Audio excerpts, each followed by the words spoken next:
Экс-аким Шымкента Габидулла Абдрахимов обратился к жителям города после своей отставки.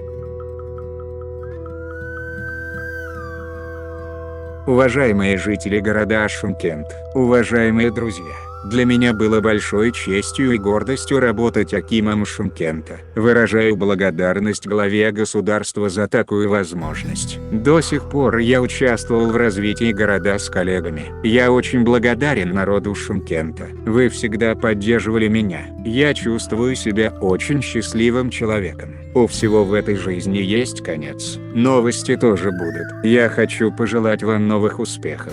Благодарю всех. Склоняю голову перед всеми. Будьте здоровы. Пусть процветает Шымкент. Спасибо тебе, мой Шымкент. Ранее стало известно, что вместо Абдрахимова на пост главы акимата города назначили Ерлана Айтахимова, который до этого был акимом Атыраарского района Туркестанской области. Причину отставки объяснил руководитель администрации президента РК Крымбек Кушербаев.